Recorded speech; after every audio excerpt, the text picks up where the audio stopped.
Hello and welcome to Weekly News Highlights. I'm Kim Dami in Seoul. Let's begin with keywords that made headlines this week. Cardinal Robert Prevost has been elected the new pope and has taken the name Leo XIV. The new pontiff's first words to crowds in St. Peter's Square were, "May peace be with all of you." The Trump administration has struck a trade deal with the UK, the first since it launched sweeping tariffs on trading partners. The US agreed to cut tariffs on cars to as low as 10%, while the UK will lower barriers on agricultural and auto products. A Czech court on Tuesday temporarily blocked its government from signing an $18 billion nuclear plant deal with South Korea until the courts handled a complaint from France's EDF, a losing bidder in the tender. A historic moment for the Catholic Church as the first American Pope, Leo XIV, has been elected. Known for his deep ties to Latin America, he's seen as a bridge between tradition and reform. Our Shin Se-byuk leads us this weekend.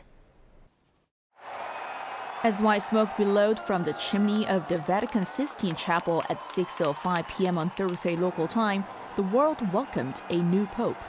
Cardinal Robert Francis Prevost, now known as Leo XIV, has become the first American pope in the over 2,000-year history of the Catholic Church. Emerging in the traditional white cassock, the new pope appeared on the balcony overlooking St. Peter's Square to deliver his first message to the world. La pace sia con tutti voi. The 69-year-old was elected on the fourth round of voting just 2 days after the conclave began, with at least two-thirds of the 133 cardinal votes needed to confirm his selection. His election comes 17 days after the death of his predecessor, Pope Francis.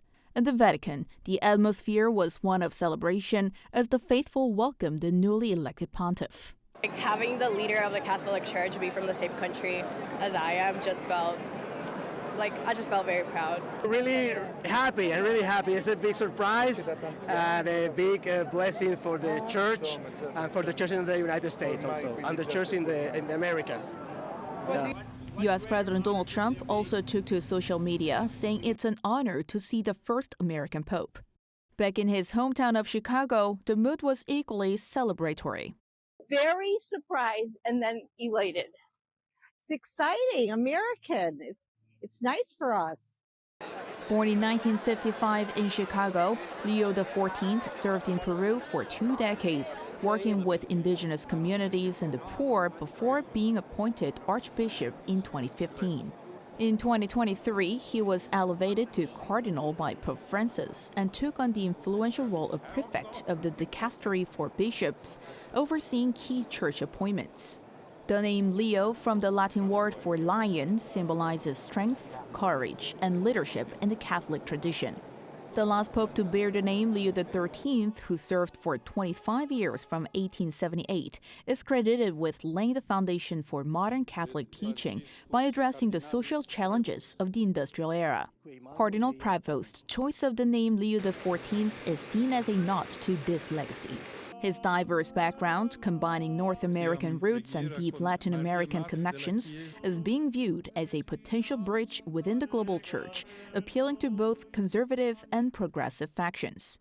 Looking ahead, Leo XIV is expected to visit South Korea in 2027 for the next World Youth Day.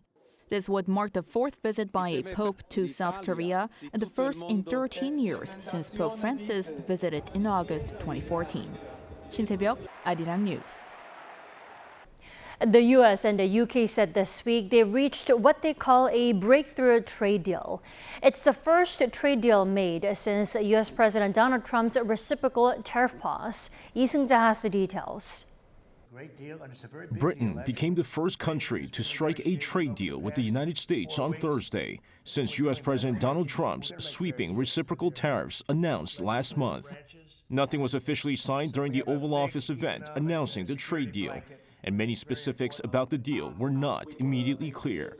According to President Trump, the final details are being written up and will be made official in the coming weeks. However, according to a fact sheet from the White House, the trade deal will keep in place a 10% blanket U.S. tariff on UK imports. It will also adjust tariffs on UK cars so that the first 100,000 vehicles imported from British car makers each year would be subject to a 10% rate, with additional vehicles facing a 25% tariff. Speaking to workers and reporters during a visit to a car factory in West Midlands, England on Thursday, British Prime Minister Keir Starmer praised the deal, calling it historic. And I'm really pleased to announce to you, and I wanted to come to you to announce that we've agreed the basis of a historic economic prosperity deal. And that is a deal that will protect British businesses and save thousands of jobs in Britain. Really important, skilled, well-paid jobs. The deal will see U.S. tariffs on British cars slashed from 27.5% to 10%. Also, import duties on steel and aluminum will be reduced to zero. Lee Seung-jae, Arirang News. And Foreign Minister Do Tae-yeol and U.S. Secretary of State Marco Rubio reaffirmed their commitment to strengthening trade relations amid South Korea's uncertain political landscape. And Minister Jo stressed the importance of allowing ample time for trade negotiations, considering South Korea's upcoming presidential election, urging continued cooperation for mutually beneficial outcomes. Secretary Rubio reaffirmed America's unwavering commitment to extended deterrence and the strengthening of defense and economic ties under the Mutual Defense Treaty.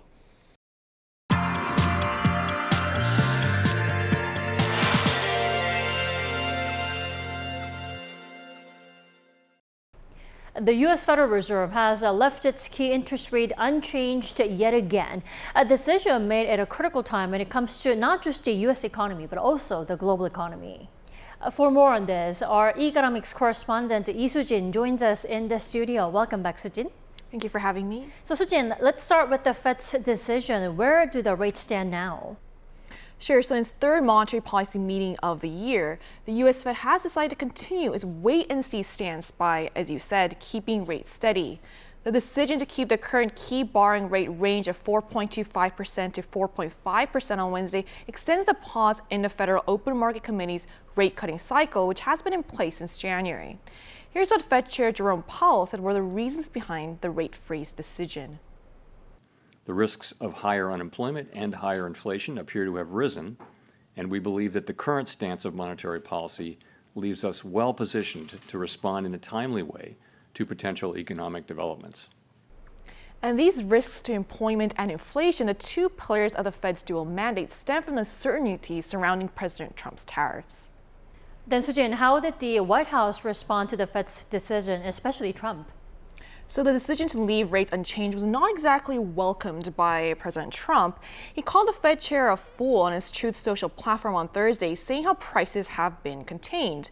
But concerns over stagflation, which occurs when there is a persistent inflation without any economic growth, have surfaced from the Fed's policy statement about the risks of higher unemployment and higher inflation. The decision to hold rates steady was unanimous despite weeks of pressure from Trump to lower them, resulting in him at one point even threatening to fire Powell. Still, Trump and his administration remain firm in their stance that the Fed should cut rates, arguing that high borrowing costs are no longer needed as prices have steadily cooled. But according to one expert, while recent inflation data shows some easing, future price trends remain uncertain due to Trump's ongoing tariff threats. Let's take a listen. The latest consumer inflation report saw a 2.4% year-over-year rise in March. The one-year outlook compiled by the University of Michigan stand at 6.5%. The main driver of the jump in inflation expectation is, President Trump's tariff policy. So 3 rate freezes in a row. Soo-jin, when is the Fed expected to cut rates then? Right, so experts actually remain divided on exactly when this will happen. And that's because the Fed is likely to wait until it is more certain about the economic impact of tariffs through economic data. Let's listen. But the fact is that the markets hate uncertainty. And by the way, so does the Fed. So the Fed doesn't want to do anything until we get clarity. And that's going to take some time. And this is in line with how Powell said that it depends when asked if there will be rate cuts at all this year. Tangible economic data required before the Fed cuts rates includes inflation remaining relatively contained while the job market or economic growth weakens further. And according to an expert, this impact will surface in the second half of the year, also when rate cuts are expected to begin. They'll definitely start cutting rates in the second half. With oil prices and other factors relatively stable, inflation is starting to ease. Once that trend becomes clear, the Fed will likely move to lower rates more decisively. Then how much of an impact does it have on a future policy rate decision here at home? Well, it's expected to have quite a significant one. Because the Bank of Korea closely watched the Fed's interest rate decisions, the latest rate freeze leaves a key interest rate gap between South Korea and the United States at 1.75 percentage points based on the upper end of each country's rates. And the rate gap puts the BOK in a tough position ahead of its own meeting later this month, as an even larger gap could lead to capital outflows that push the won down further, raising import costs and adding to inflation. But Korea's central bank is likely to lower interest rates due to the sluggish domestic economy. Here's what another expert said. While the exchange rate is now in the upper 1,301 range, domestic factors are becoming more important for rate cuts. Ideally, the Fed would cut rates too, but given Korea's tough domestic situation, many expect the Bank of Korea to cut rates in May. Data released by the central bank last month showed that the country's real gross domestic product, a key indicator of the economy, shrank by 0.2% quarter-on-quarter in the first quarter. The South Korean government vowed to remain vigilant, as acting finance minister Kim Bum-seok said on Thursday in response to the Fed leaving rates unchanged that the government will hold weekly macroeconomic and financial meetings to monitor markets and ensure economic stability.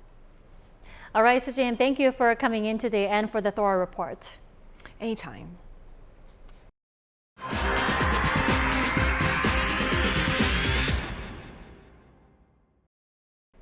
The final signing of a multi-billion-dollar nuclear power plant contract between South Korea's Korea Hydro & Nuclear Power and the Czech utility company CEZ has been put on hold. On Tuesday, a Czech court issued an injunction as a result of France's EDF, a losing bidder, filing a complaint. The Czech authorities said the bidding was fair and that they still see no problem with the final deal with KHNP. During a press briefing the following day, CEZ announced that it would appeal the court ruling and proceed with the project regardless. It also plans to seek compensation for damages caused by the delay. In fact, on Wednesday, the Czech government pre-approved the sealing of the deal. South Korea's Trade Minister An Deok-keun, who led the signing, said the government will do everything possible to ensure that the agreement is concluded promptly and smoothly. Now, bilateral cooperation activities in Prague will proceed as previously planned, with both the Czech Republic and South Korea due to sign 12 MOUs in infrastructure and high-tech industries. On Thursday morning, North Korea launched a series of short-range ballistic missiles into the East Sea. Now, pundits linked the latest provocation to Pyongyang possibly exporting its weapons to Russia in support of its war in Ukraine. Our Kim Bo-kyung tells us more. North Korea fired multiple short-range ballistic missiles toward the East Sea on Thursday, the first in around 2 months. Our military detected multiple short-range ballistic missiles of various types launched into the East Sea from the Wonsan area in North Korea between approximately 8:10 a.m. and 9:20 a.m. today. The missiles are believed to include the KN-23, a North Korean version of the Iskander missile, and the KN-25, a 600mm super-large multiple rocket launcher. Some flew around 250 kilometers, landing near Al Island, a rock island at the frontal waters of Giljugun County of Hamgyongpukto Province, while some of the others flew 350 kilometers and fell more than 100 kilometers beyond the island. While saying such missile launches are clear acts of provocation that seriously threaten peace on the Korean peninsula, the South Korean military said it is looking into the specifics, sharing information with the U.S. and Japan. Thursday's launch is the first since early March and the second ballistic missile launch since U.S. President Donald Trump returned to the White House on January 20th. As for the reason behind such provocation amid relatively peaceful times on the peninsula, with no Seoul Washington joint drills going on, nor any strategic assets in place, one expert says he agrees with the JCS's assessment that the missile launch is to test the weaponry for export to Russia. North Korea is focusing efforts quite strategically on weapons that could be used immediately on the battlefields of the Ukraine war, including short and medium-range missiles. It appears the regime is continuously developing and testing those that are advantageous for export. Responding to Pyongyang's missile launch, the Presidential National Security Office held an emergency meeting to discuss the missile launch and response measures. Presided by the second deputy director, the office said the government will closely monitor North Korea's movements and maintain a full readiness posture to respond to any provocations. Kim Bo-kyung, Arirang News. The two leaders of Russia and China met in Russia this week and showed off their tighter relations on the occasion of Russia's Victory Day. They also didn't forget to back North Korea against international sanctions. Our Bae Eun-ji has this report. Russian President Vladimir Putin and Chinese President Xi Jinping met in Moscow on Thursday local time and signed a joint statement where they pledged to strengthen cooperation in all areas, including military ties. During their talks in the Kremlin, the two leaders cast themselves as defenders of a new world order, no longer dominated by the U.S., amid growing pressure from the West. Our common heroic past and combat brotherhood are a reliable foundation for the development and strengthening of Russian-Chinese relations. And these relations have reached the highest level in history. The two sides also addressed global issues, including those on North Korea.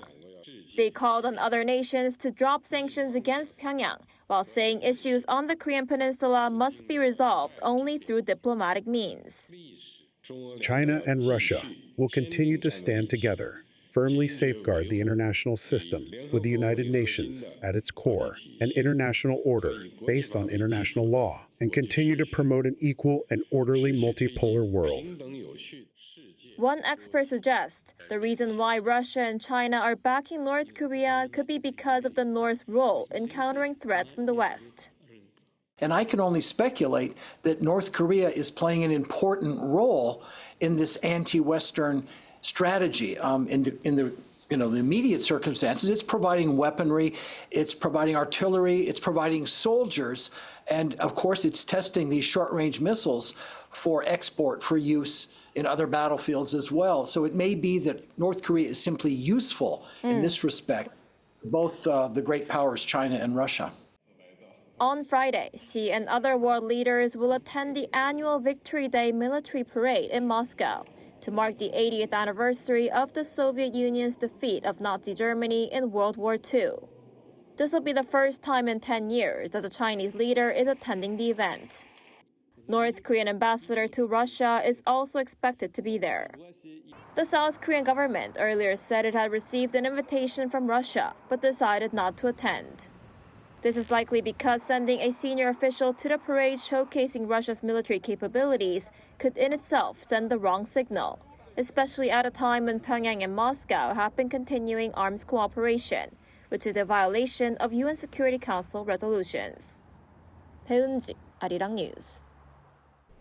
In what many observers are calling a dramatic escalation in tensions, two nuclear neighbors, India and Pakistan, traded a fierce fire across their border this week. Our Pyongyang covered the story. In the early hours of Wednesday, the Indian military launched a strike inside Pakistan and Pakistan-administered Kashmir. Pakistani officials report at least 30 civilian deaths, including children, and over 4 dozen injured. Coined Operation Sindoor, the strike targeted what India called terrorist infrastructure, with the Indian government stressing that no Pakistani military facilities were targeted. Pakistan's Prime Minister Shehbaz Sharif called the attack cowardly, and the Pakistani army spokesperson promised a strong response as well. This cowardly, unjustified act of the enemy will be responded to strongly by the Pakistan Army, responding with the support of the Pakistani nation. Pakistan claims several Indian fighter jets were shot down in retaliation. India, meanwhile, reports at least 7 civilians were killed by Pakistani shelling across the de facto border that divides Kashmir between the two countries. The escalating military exchange follows weeks of rising hostility, notably the April 22nd terrorist attack in Indian-administered Kashmir that killed dozens, in which Pakistan has denied involvement. With both countries on high alert, United Nations Secretary-General Antonio Guterres has urged the two nuclear powers to exercise restraint. It is also essential, especially at this critical hour, to avoid a military confrontation that could easily spin out of control. Now is the time for maximum restraint and stepping back from the brink. U.S. President Donald Trump called the operation a shame, while neighboring China expressed regret over India's actions and urged both sides to avoid further escalation. Pyongyang, Arirang News. Now, on the culture front, marking 60 years since South Korea and Japan normalized diplomatic ties, the Seoul Museum of History is spotlighting a centuries-old goodwill mission, the 조선통신사, with a special exhibition. Our culture correspondent Song Yujin has more. These paintings offer a glimpse into the original Choson 통신사 missions, depicting the formal procession and the ships that carried the envoys across the sea to Japan. For those curious about how these centuries-old diplomatic journeys help bridge the two countries, you can step back in time here. So this exhibition, titled Bonds of the Heart, Waves of Resonance, currently on here at the Seoul Museum of History, is actually the largest ever exhibition held on the Choson 통신사. And it is also this museum's biggest exhibition since its opening in 2002. More than 100 artifacts from both Korea and Japan are on display, some of them listed on the UNESCO Memory of the World Register. The 통신사 missions were launched after the Indian War, at a time when Japan was still viewed as a sworn enemy. But Choson decided to restore diplomatic ties for the peace and stability of its people. Those efforts to rebuild trust is what we focused on. The three-part exhibition traces the history of the 12 통신사 missions from the 17th to 19th centuries, from their dispatch and sea voyage to cultural exchanges in Japan and their return home. As the missions continued, mutual understanding grew, and many of the artifacts on display, such as the handwritten exchanges and literary works by the envoys, reflect that deepening relationship. That human connection is captured in this painting, collected by the late Korean historian Shin Gi-soo. Shin donated over 100 artifacts related to the Choson 통신사 to the Osaka Museum of History. This painting shows an everyday interaction. An envoy on horseback is greeted by a Japanese citizen, almost like an autograph signing. While we have many records of formal diplomacy, there's little that shows how ordinary people connected with the envoys. The first part of Bonds of the Heart, Waves of Resonance will close on May 25th. The second and final phase will open on May 27th with new artifacts until June 29th. 송유진, Arirang News. Volunteering while traveling can be a rewarding experience if it's done properly. And that is what a recent group of guests to the Korean city of Andong, where one of South Korea's worst wildfires broke out, sought to do. Our Park Ko-nu has this report. Weeks have passed since the worst wildfire in South Korea's history mainly scorched Gyeongsangbuk-do province in the southeast part of the country in March. Over 99,000 hectares of land, roughly the size of 140,000 football fields, were affected. In hard-hit regions like Andong, signs of the disaster still remain, from charred trees on once-dense forest slopes to ruined homes, warehouses, and damaged cultural heritage sites. And with recovery still underway, tourist numbers have declined. But recently, change has been made thanks to volunteer tourists, visitors who come not just to travel, but to help. Wearing gloves and masks and fueled by sincerity, they're clearing away burnt tree branches and gently cleaning cultural treasures using camellia oil amid thick dust. I was scared when the wildfire happened, though my school wasn't very close. I can only imagine how terrifying it must have been for people living nearby. That's why I came believing that small acts like ours can lead to big changes. Burnt tree branches like this are scattered everywhere. Just clearing one away helps bring life back to this region. And especially in a place that's full of cultural heritage, such as Andong, you get to realize how much we almost lost. And that's why every small effort here truly matters. And the residents have taken notice. The wildfire happened overnight. Everything just burned down, so it means a lot seeing these young people come all the way to this rural area to help us. After lending a hand, participants also get a chance to explore the area's beauty and history. I'd never had the chance to visit neat places like Manhujong Pavilion before. Knowing it almost burned down made the visit even more meaningful.